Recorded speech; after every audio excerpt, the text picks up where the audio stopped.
मैं दोस्तों की बात कर रहे थे जिसमें लास्ट क्लास में मैंने आप लोगों को 2 क्वेश्चन करने के लिए दिए थे। होपफुली आप लोगों ने ट्राई करा होगा और काफी लोगों से हो भी गए होंगे। तो इन्हीं क्वेश्चंस को हम सबसे पहले डिस्कस करते हैं, लेटर ऑन हम आगे की प्रोसेस स्टार्ट करते हैं, आगे के कॉन्सेप्ट वगैरह स्टडी करना स्टार्ट करते हैं। तो देखिए सबसे पहला क्वेश्चन रहेगा 61 नंबर क्वेश्चन। इसमें हमारे पास दिया हुआ है he said let us adopt the policy of piece. अब इसका हम जब इनडायरेक्ट में कन्वर्ट करना है डायरेक्ट से, तो इसमें हम क्या करेंगे, ही हमारा सब्जेक्ट है तो इसको एज इट इज लिखो, ठीक है। लेटर ऑन रिपोर्टिंग हमारा स्पीच है, यहाँ पे रिपोर्टिंग वर्ब है, इसमें हम इसको जो वर्ब है इसको कैसे चेंज करते हैं ये आप लोगों को मैंने लास्ट क्लास में बताया था। हम इसको सजेस्टेड या प्रपोज या रिक्वेस्टेड में चेंज करते हैं। तो यहाँ पे एक सजेशन दिया जा रहा है इसलिए हम इसको सजेस्टेड में चेंज कर देते हैं, ही सजेस्टेड। अब हमारे पास बात आई कि यहाँ पे इन्वर्टेड कोमा और कोमा को हटाने के लिए हमें कंजक्शन की जरूरत है। तो आप लोगों को मैंने ये चीज बताई थी कि इंपेरेटिव सेंटेंसेस जो कि विथ से स्टार्ट हो रहे हो, लेट अस से स्टार्ट हो रहे हो, उनका हम कंजक्शन के तौर पे क्या यूज करते हैं, उनको हम इनडायरेक्ट में चेंज करते हुए कंजक्शन के तौर पे किसका प्रयोग करते हैं। तो वो मैंने बताया था कि कंजक्शन दैट आता है, दैट का हम यूजुअली प्रयोग करते हैं। तो यहाँ पे हमारे पास दैट आ जाएगा, ठीक है। आगे हम बात करें, दैट के बाद में हम बात करें तो हमारे पास यहाँ पे सिंपली हम क्या लिखेंगे, ज्यादा लोगों के लिए बात कर रहे हैं, एस का हम प्रयोग कर रहे हैं तो वहां पे मल्टीपल लोग हैं, इसलिए यहाँ पे दे का प्रयोग करेंगे। किसका प्रयोग करेंगे, दे का प्रयोग करेंगे। और मैंने आपको लास्ट क्लास में बताया था लेट को हटाने के लिए हम शुड का प्रयोग करते हैं। तो यहाँ पे क्या जाएगा, दे शुड अडोप्ट। अब लेट और लेट की हमने बात कर ली यहाँ पे, और अस की बात यहाँ पे दे से कर ली। तो अब हमारे पास बच क्या गया, adopt the policy of peace as it is, note down कर दो। adopt the policy of peace, ये हमारा करेक्ट इनडायरेक्ट फॉर्म में चेंज हो गया। होपफुली आप लोगों को इसमें कोई परेशानी नहीं होनी चाहिए। अब हम बात करते हैं हमारे नेक्स्ट क्वेश्चन की, क्वेश्चन नंबर 62। इसमें हमारे पास द कैप्टन हमारे पास यहाँ पे सब्जेक्ट है, तो हमने सब्जेक्ट को एज इट इज लिख दिया, इसमें कोई छेड़छाड़ करने की जरूरत नहीं है। लेटर ऑन इसमें क्या कहा गया है, कैप्टन ने कहा let's play a friendly match, इसने एक प्रपोजल दिया है, इसलिए जो हमारे पास रिपोर्टिंग वर्ब सेड आई है उसको हम किस में चेंज करेंगे, प्रपोजल आया है तो प्रपोज्ड में चेंज कर देंगे। किस में चेंज करेंगे, प्रपोज्ड में चेंज कर देंगे। तो इसमें लिखिए The captain proposed।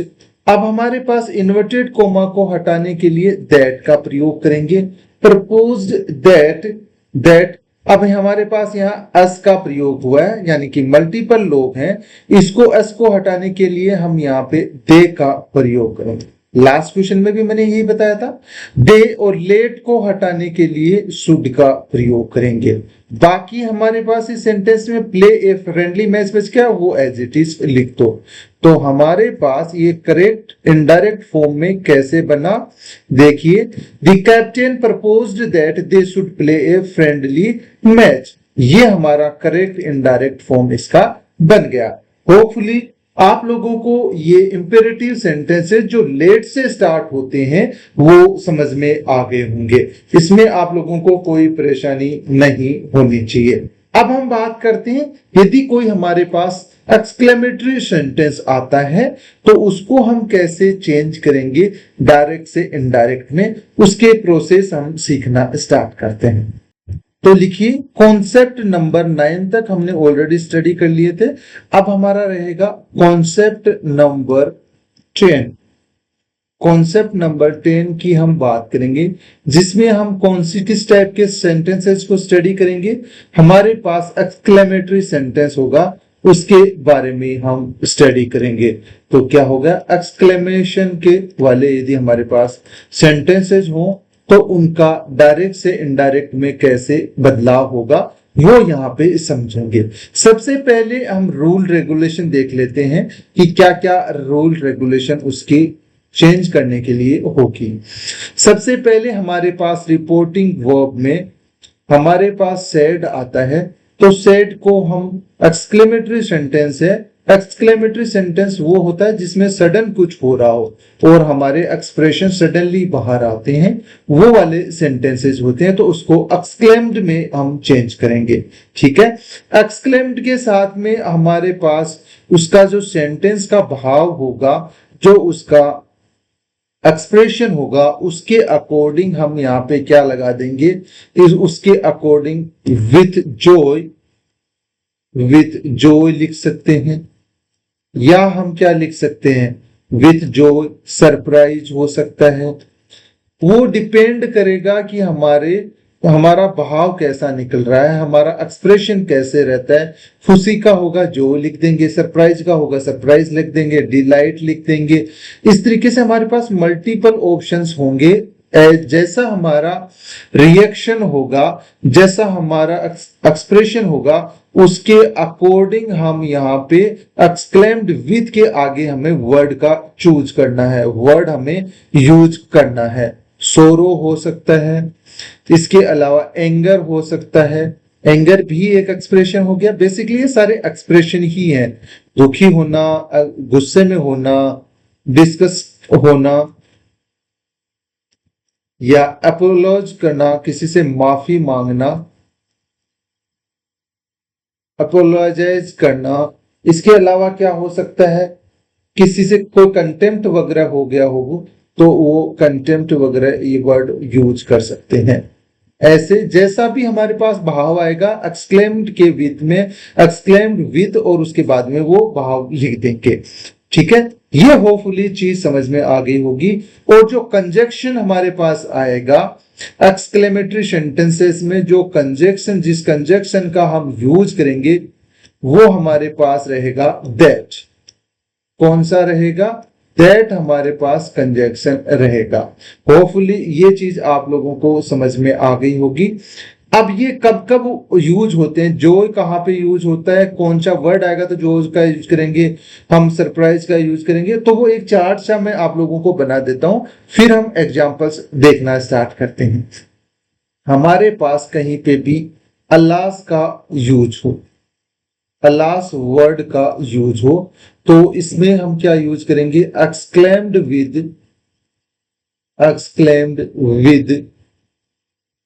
विद सोरो। ठीक है, सेकंड है हमारे पास ओ, ये वर्ड हमारे पास सेंटेंस में दिखे तो एक्सक्लेम्ड विद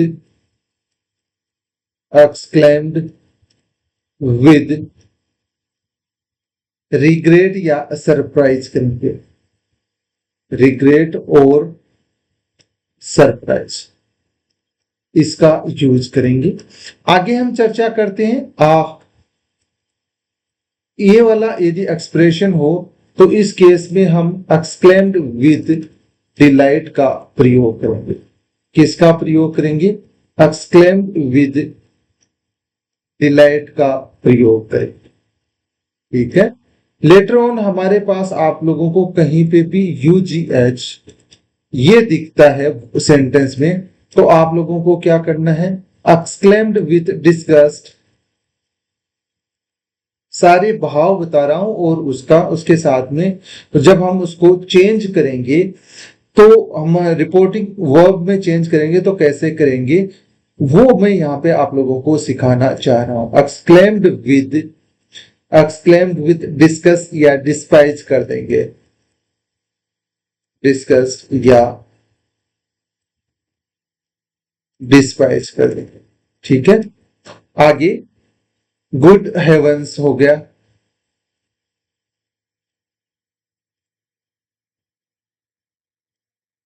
गुड हेवंस हो गया, एक्सक्लेम्ड विद हॉरर हो गया, एक्सक्लेम्ड विद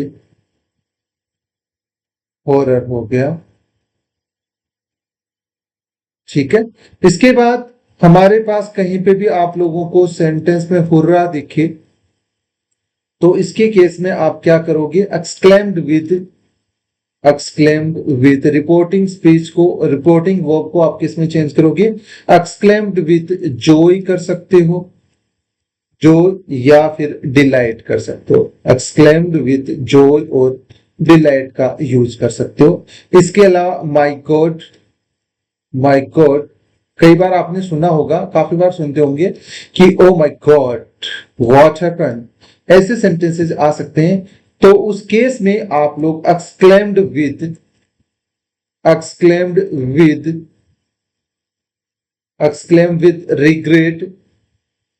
रिग्रेट और रिग्रेटेड यूज करोगे। किसका यूज करोगे, एक्सक्लेम्ड विद रिग्रेट और एक्सक्लेम्ड विद रिग्रेटेड का आप यूज कर सकते हैं। यदि हमारे पास वाव ये वर्ड आता है सेंटेंस में, ये एक्सक्लेमेटरी वर्ड्स हैं सारे के सारे, जिनको हम रिप्लेस करना मैं आप लोगों को सिखा रहा हूं रिपोर्टेड वर्ब के रूप में। वाव जहां पे भी आता है तो आप लोगों को एक्सक्लेम्ड विद जॉय का प्रयोग करना है। ठीक है। इसके अलावा यदि आप लोगों के पास कहीं पे भी वर्ड आता है गुड ग्रेसियस,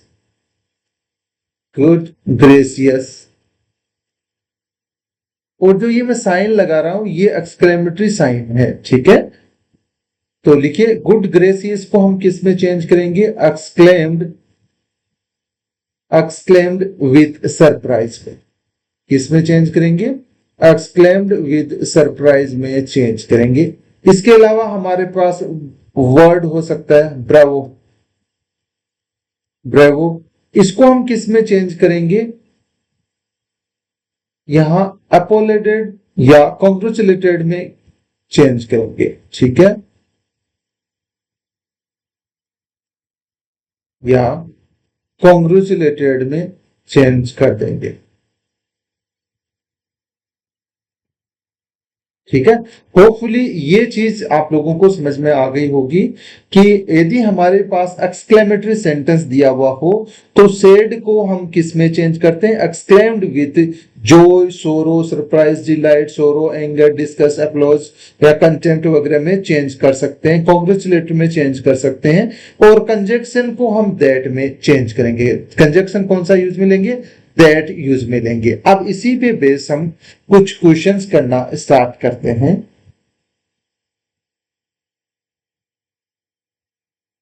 तो अब हम कुछ एक्सक्लेमेटरी सेंटेंसेस देख लेते हैं, उनको कैसे हम चेंज करेंगे, कैसे उनको चेंज होगा, कैसे उनके कंजक्शन का यूज होगा, कैसे रिपोर्टेड स्पीच में चेंज होगा, रिपोर्टिंग वर्ब में चेंज होगा। ये सारे एक बार हम सेंटेंस की फॉर्म में देखना स्टार्ट करते हैं। क्वेश्चन नंबर हमारा 63 रहेगा। 63 नंबर क्वेश्चन में हमारे पास दे रखा है she said comma, inverted comma start करिए, लिखिए my god God, I have forgotten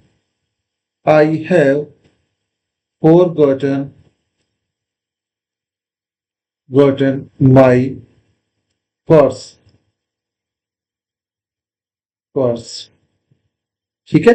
ये हमारा सेंटेंस है। अब देखिए इसको हम डायरेक्ट से इनडायरेक्ट में कैसे चेंज करेंगे, वो बहुत ही इंटरेस्टिंग रहने वाला है। तो चलिए हम समझना स्टार्ट करते हैं। हमारे पास सब्जेक्ट सी दिया हुआ है, सी को एज इट इज लिखो, इसमें कोई चेंज नहीं करना। बात आती है सेड की। सेड डिपेंड करेगा कि आगे हमारे पास कैसे से वर्ड्स वगैरह आ रहे हैं, कैसा हमारा सेंटेंस है। आगे आप लोग ध्यान से देखोगे तो आपको एक्सक्लेमेटरी साइन दिख रहा है यहाँ पे। तो एक चीज तो क्लियर हो गई कि एक्सक्लेमेटरी सेंटेंस है। यहाँ पे हमारे पास माई गॉड दे रखा है, तो आप इसको किस में चेंज करोगे, एक्सक्लेम्ड विद रिग्रेट या रिग्रेटेड में चेंज करोगे। तो हम इसको किस में चेंज करेंगे, सैड को हम चेंज कर देंगे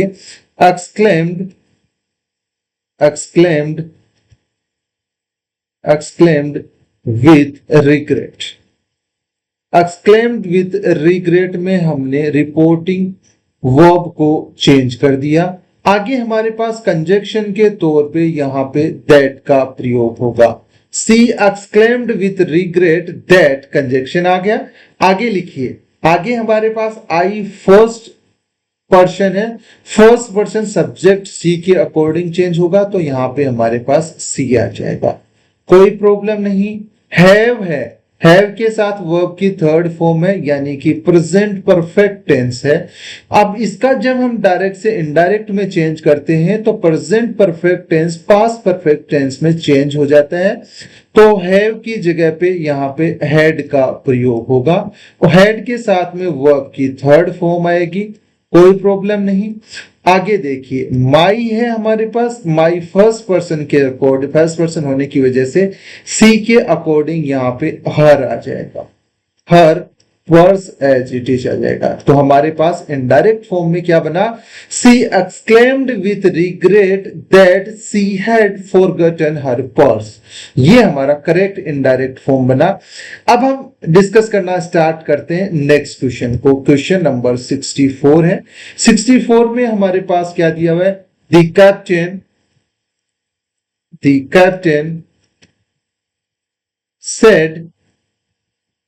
said इन्वर्टेड कॉमा में लिखी, hurrah we have won the match। ये हमारा सेंटेंस है, इन्वर्टेड कॉमा को क्लोज कर दीजिए। अब इस क्वेश्चन में हम करना स्टार्ट करें। एक क्वेश्चन और साथ के साथ लिखवा देता हूं, दोनों क्वेश्चंस को हम साथ के साथ देख लेंगे। क्वेश्चन नंबर 65, इसमें देखिए हमारे पास क्या दिया हुआ है, चलो सी सेड कर लो, सी सेड कॉमा, अब इन्वर्टेड कॉमा में लिखो ब्रावो एक्सक्लेमेटरी साइन, आगे लिखिए you have done well, inverted comma को क्लोज कर दो, ठीक है। ये हमारा सेंटेंस हो गया। अब इन दोनों सेंटेंसेस को हम डायरेक्ट से इनडायरेक्ट में चेंज करते हैं। बात करें 64 की, तो हमारे पास द कैप्टन यहाँ पे सब्जेक्ट है, तो उसको एज इट इज लिखो, उसको as it is note down करो। अब हमारे पास हुर्रा आगे दिया हुआ एक्सक्लेमेटरी साइन है, इसका मीनिंग ये हुआ कि एक्सक्लेमेटरी सेंटेंस है, इसको चेंज करने के लिए सेड टू को एक्सक्लेम्ड विथ आगे हमारे पास जो भी एक्सप्रेशन होता है वो लिख देते हैं।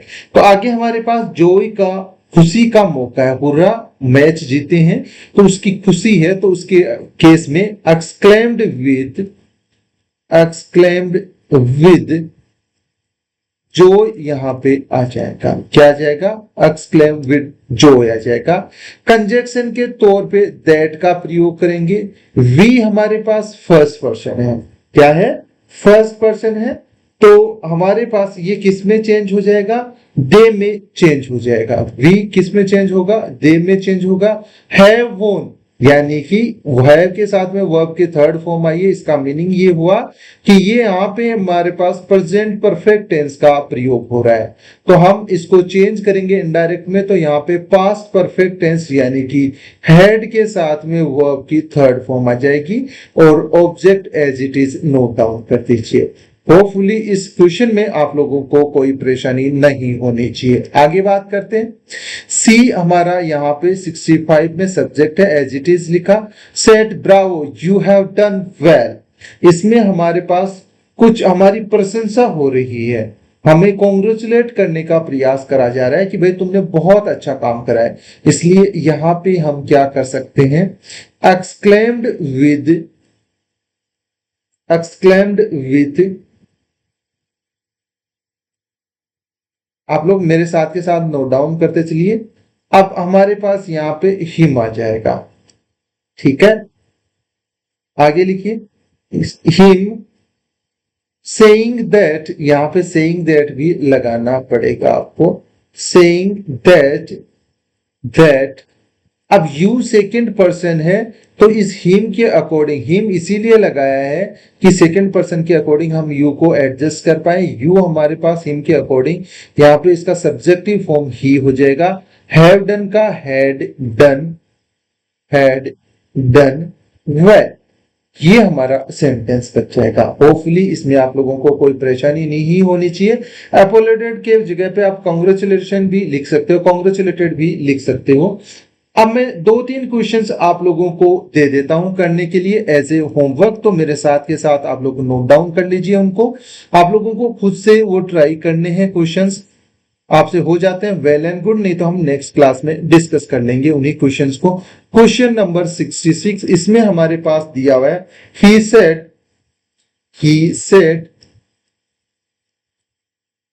सेड तो इन्वर्टेड कॉमा में लिखिए अल्लास आई एम रूम। बहुत ही छोटा सा सेंटेंस है, लेकिन आप लोगों को अल्लाह का यूज ये सिखाएगा। बात करें क्वेश्चन नंबर 67 की, इस ये भी साथ के साथ लिखिए सी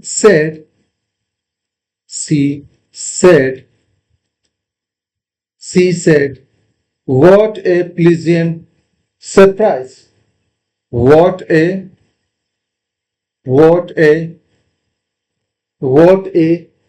प्लीजेंट सरप्राइज,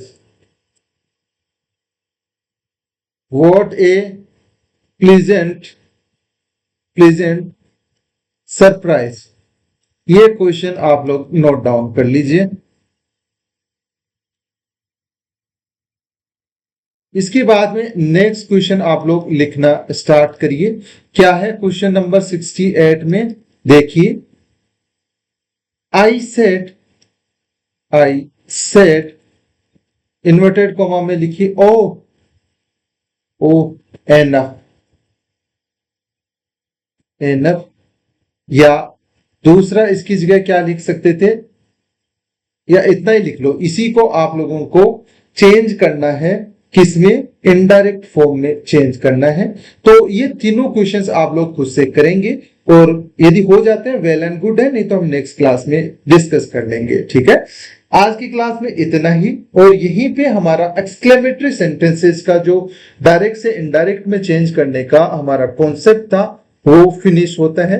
नेक्स्ट क्लास में हम सीखेंगे ऑप्टेटिव, हमारे पास सेंटेंसेस दिए हुए हो जिसमें हमें कोई इच्छा के बारे में बात कर रहा हो, किसी दुआ के बारे में बात कर रहा हो, किसी प्रार्थना के बारे में बात कर रहा हो, किसी ब्लेसिंग के बारे में बात कर रहा हो, तो उन सेंटेंसेस का हम डायरेक्ट से इनडायरेक्ट में कन्वर्जन कैसे करेंगे वो सीखेंगे हम नेक्स्ट क्लास में। आज की क्लास में इतना ही, मिलते हैं नेक्स्ट क्लास में। आप लोगों से यही गुजारिश है कि जो पोर्शन आपको करवा दिया जाता है, ठीक है, उसको बार बार रिवाइज करके आए, जिससे आप लोगों को आगे आने वाली क्लास में, नेक्स्ट क्लास में आप लोगों को बेहतर समझ में आए। ठीक है, तो आज की क्लास में इतना ही, मिलते हैं नेक्स्ट क्लास में और बेहतरीन कॉन्सेप्ट और एग्जाम्पल्स के साथ।